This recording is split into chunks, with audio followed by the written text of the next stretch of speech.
Hello.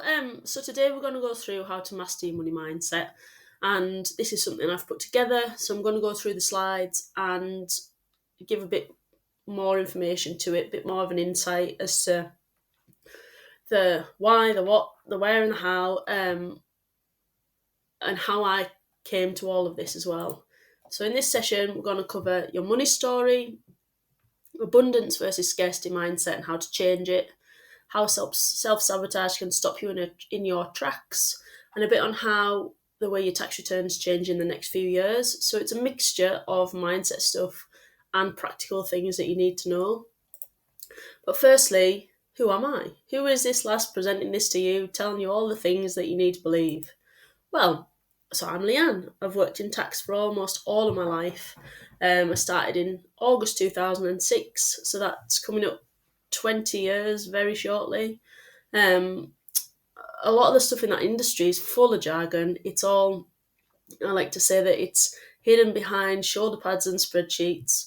It's made to seem complicated, but actually, if you explain it right, it's not. And it's a lot of stuff that we need to understand. I've also changed my own money story, and when I stopped asking for confidence in my appraisals, um, and started looking for it inwardly, like that, my whole thing changed. Um, I had the confidence to stand up for what I actually wanted to do, and set up our own department, and that led me to um, bringing in quite a considerable amount of turnover for that firm and making myself a very nice quarterly bonus.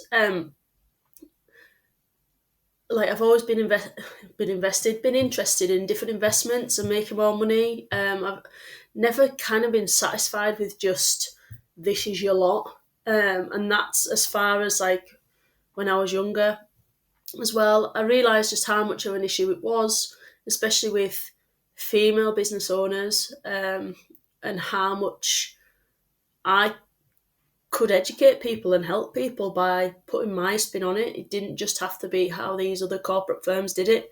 I could do it however I wanted. Um, so, and it all starts with your money story, your money story. So, before we start to take on the world with bold plans going forward, we need to look backwards. So, how was money spoken about when you were a child? How has it been dealt with in your relationships? And was it a place of open discussions or arguments? Um, and that kind of starts off the picture, but it is built upon and changed upon, all throughout your life, and also how you spend it or don't spend it, how you invest it, whether you do things like pay later schemes or um, credit card debt, all that sort of stuff. It all has a deeper meaning to it. So if I give you my example to get you going, so money was a big secret. It was kind of not for us to think about, not for us to see. Talking about money was a no-no. Um, I don't remember us being wealthy, but we'd have one holiday a year. We grew up on a farm, and my mum didn't work from when she was pregnant, like when I was born, up until my younger sister went to school. And that was quite typical of the time. The husband went out to work, and the mum stayed at home and looked after the family, especially in the farming industry. Um, but for me, as I got older, I used to count my pocket money, like not my pocket money, my birthday money, and all the other money I used to get on a rainy Sunday afternoon. I used to pick out all the coins and put them into different categories, and then excuse me, count up exactly how much I had, and I would be a complete squirrel. I used to have my first job when I was 12 washing pots, and I just wouldn't spend any of it. I used to just put it in a pot and count up and see how much it would, I could get it to, and then if I needed something big, I would spend it. But I never used to kind of fritter it away anywhere. I used to always have like a pot that was growing. Um, So, what's yours? How did you come to be as far as money goes? Was it something of great shame? Was it of something that was never ever spoken about? Was it something that you had loads of? Was it something that um, you just didn't even know about? And also, like for my year, it was never ever taught in schools. I remember us getting our first bank account and card when I was 16. The bank came into school to give us to set up our first account, but we were never told anything more about it, about what that might mean or what we could do with it. And it was kind of that was it. Um, so that then kind of leads us on to how we think about the world in general with abundance versus scarcity mindset. Now, if we start with scarcity mindset first, it can be very fixed mindset, very closed off, very glass half empty. So it means that resources and things are finite. It applies to money, time, and opportunities. The money can only go from X amount down to zero. It can't grow, it can't be added to, or there be even multiple sources, really. It's very short term, it's very reactive to situations, and kind of a payslip to payslip mentality. So you get paid once, and that's your pot that you've got until you get paid again, wherever that's coming from. So someone else has to lose to enable you to win. So it's very competitive. You have to be the winner. And if you're quite heavy into scarcity mindset, it's core belief that you don't have enough. So whatever you might have, either on paper or family wise or anything, it's still not enough. You're not satisfied. But your outlook's very static and resistant to change anything to get that to where you want it to be. Whereas on the flip side, abundance mindset is very glass half full. So what glass half full means is that there's resources everywhere. It's infinite. It applies to money, to time, to opportunities. That money's more of a frequency and it's everywhere. So because of that, you can think in long-term plans, in years and numbers of years, not days and months. And you're typically grateful for everything you already have, that you've got more than enough to give, and that everyone can win. So there's an analogy of like a rising tide raises all boats. So collaboration massively over competition. So if you're winning and the person next to you is winning, then it's all gonna bring the playing field up for everybody. And it's a core belief that you have more than enough, and more than enough to give. So abundance and scarcity aren't necessarily one camp or the other. It's more of a sliding scale. So you can have a mixture of stuff where you plan long term, but you still feel that fear maybe, um, and that you generally have a positive outlook in most things. There might be some issues that you think, oh God, no, I could never do that. And those are the things that might be holding you back from getting to exactly where you want to be. But it's quite good to highlight whereabouts you're at in each one. So, how do you change? How do you go to change it? So, it all starts with how you speak to yourself, then how you speak to others. So, if you're telling yourself, like we speak to ourselves, if you've got an internal dialogue, you speak to yourself all the time, and um, your internal voice can tell you whatever you kind of want it to be. But sometimes you have to stop it in its tracks. So if you're telling yourself things like, I can't afford it, there's no money, no one's going to pay that, oh, I can't pay tax. Well, like, what do you think the reality is going to be? And I was kind of there for some of it. A bit of I can't afford it and there's no money and not sure where that's coming from. But what I found was really a really good practice, and they kind of worked hand in hand. So gratitude, to be thankful for what I already had, and to use in the word yet. So I can't afford it yet. It's very different to I can't afford it. I can't afford it is very finite, very, I'm never going to be able to afford it. Whereas I can't afford it yet means that, well, hang on, I'm working towards it. Like, give me a little bit of time and I'll get there. So it's a lot less close minded than just, not can't afford it.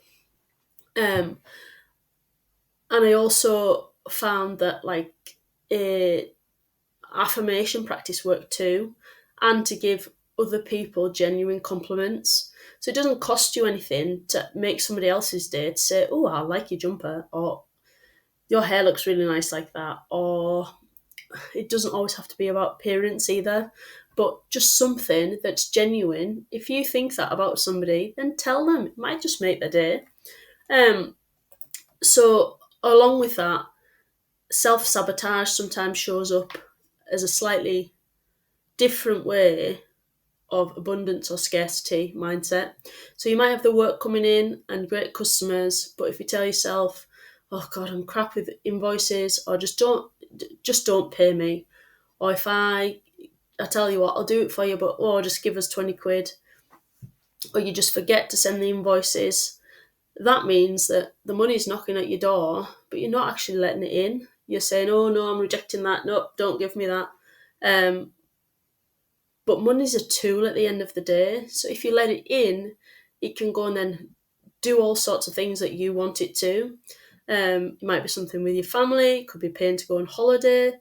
But if you're not even going to ask for it or not even going to let it in, then you're going to be no better off. So that could then go back to something, to your money story. It could be something deeper that you just haven't looked at yet.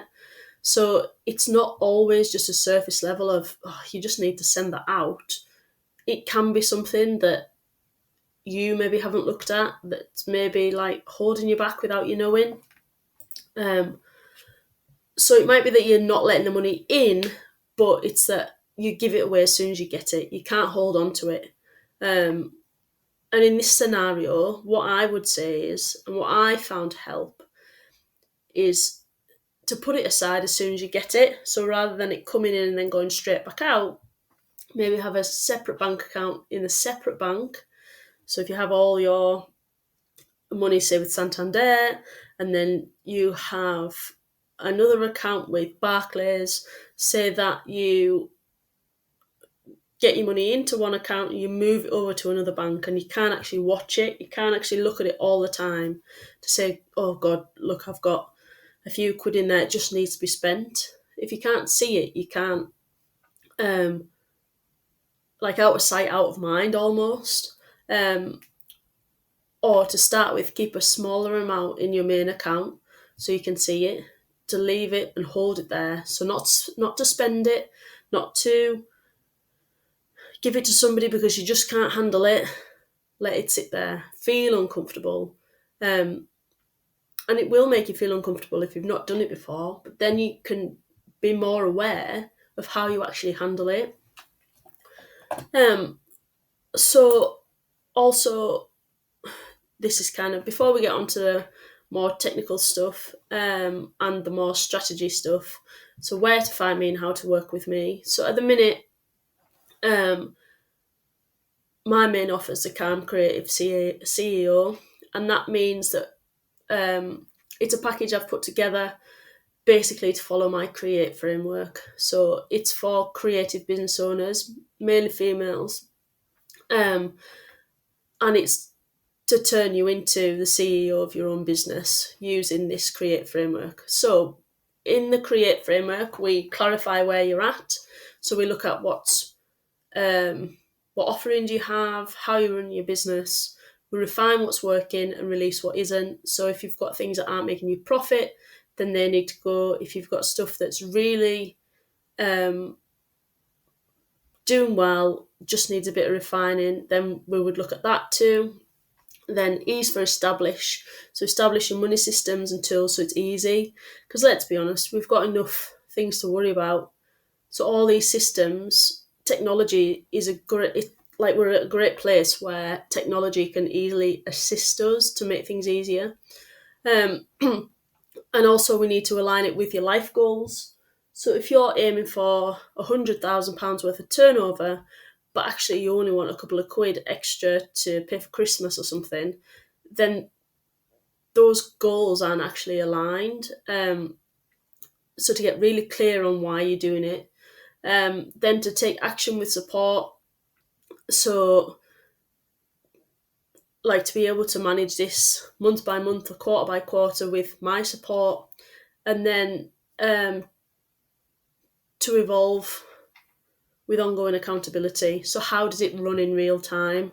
How do you operate it year on year on year? And you've got somebody there at the end of a message or an email or the phone saying, look, I'm not sure this is right. Can you help me with it? So that's going to be my main offer and my main focus for the next couple of years. So if it's something you really need help with, you don't like looking at the numbers or you feel overwhelmed by them, then please get in touch, send me a message. Let's have a crack about this. And let's get it sorted out, because actually I'm a great believer that everybody should be able to have a successful, a really great business to support a really great life. So if you're not there, then how do we get there? The second part is I want to go through making tax digital. So this is something that is coming in. I've put anyone know what this is. Answers on a postcard. So it's how the tax system's changing over the next few years. It's going to affect the majority of small business owners. So yes, I mean you. And this is how things are going to change. So from April 2026, which at time of recording is about 5 months' time, businesses that turn over £50,000 will have to start reporting quarterly to HMRC and keep digital records. So this is businesses that aren't VAT registered. They're businesses that are your typical small, very like small business, from 0 to 50,000.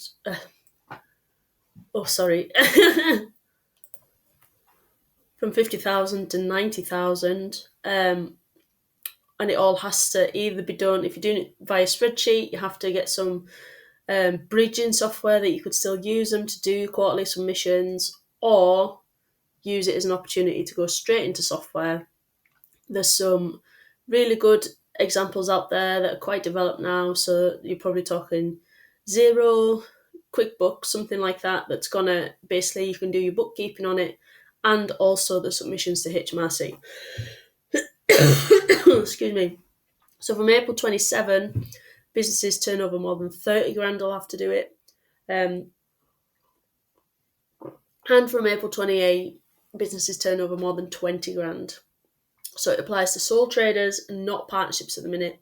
It also applies if you've got rental income or a rental portfolio of that level too. So if you're unsure if it's going to apply to you, then please get in touch.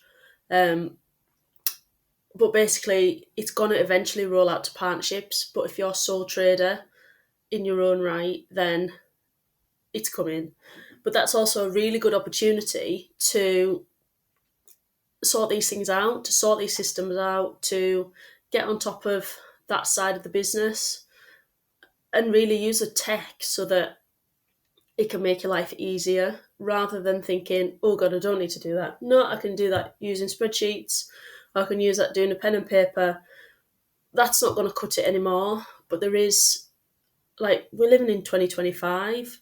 There's nothing that your smartphone can't do. There's nothing that a laptop can't do to keep everything in line. And actually, some of the software companies have got decent, like, money off things at the minute to entice people to start using them. But even if it's not going to apply to you until 2028, it's not going to stop you actually thinking, right, we need to look at this. This is a priority. How do I put these things in place so I'm ready, so I know what I'm doing? You can even sign up to be a tester for HMRC. So basically that you give it a go before it goes live. even if you're not going to qualify for the income thing, you can still try it out. So pretty much that's all in the words of Bugs Bunny. That's all, folks, for today. But if you've got any questions, let me know. Send me a message. The last thing I want you to do is to feel like you're struggling. Please just reach out or type in the comments, and I'll get in touch. Thank you very much. Bye bye.